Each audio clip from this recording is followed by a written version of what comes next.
If you broke up with someone who you love and care about, and you're starting to question yourself, wondering if you should give them another chance, this message is for you. Sometimes time can distort reality a little bit, so I just want you to honestly answer these questions, trying to take emotion out of it. Did you feel valued and prioritized? Not perfectly, just consistently. Did you feel respected? Were your boundaries honored or dismissed? Did you ever feel coerced in the bedroom? Did they take accountability when they unintentionally hurt you, or did they just blame you? You're always making a big deal about nothing. You're too sensitive. You're always making me the bad guy. Nothing I do is good enough. Did your feelings and perspectives matter to them, or were they invalidated?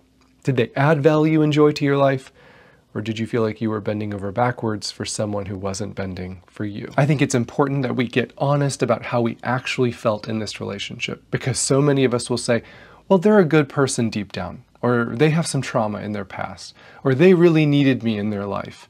And they were getting better with their drinking or their yelling or their anger. And don't get me wrong, it's not my place to decide anything for you. But if you're asking me my opinion, should you give them another chance? The answer is no. Jillian Turecki says to walk away from someone you care about who can't meet your needs is one of the bravest acts you can do. The fact that you broke it off is evidence that they weren't meeting your needs. That doesn't make them a bad person, but it could still make them a bad partner for you.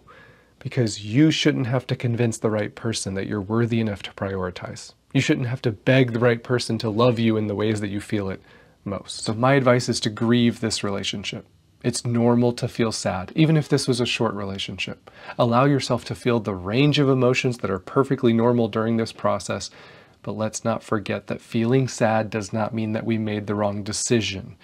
And the fact that you were able to remove yourself from a relationship that either wasn't healthy or wasn't right for you is amazing. That took a lot of maturity, and you should be proud of that. And the truth is, sometimes in the end, we don't actually miss them. We miss who they could have been. We miss the idea of them.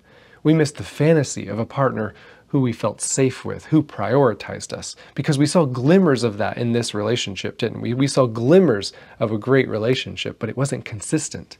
So let's not confuse what we hoped for with the reality of who they actually were. They showed you consistently who they were and to the level they were willing to show up for you, to prioritize you, to be emotionally available for you.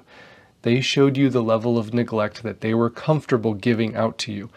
And when someone shows us who they really are, believe them. Your heart knew that you deserved better. You weren't being dramatic. You were finally standing up for what you know you deserved. Trust that decision and find the courage to move on. It's okay to miss them, but resist the urge to talk to them or console them through this. They can't be your priority anymore. You need to take time to heal. And if they pressure you and make you feel guilty for taking this break to get clarity and heal, that's just more evidence that this was an unhealthy dynamic and you needed to step away completely from it. So stay strong, stay safe, know that I'm pulling for you, and that I'm proud of you.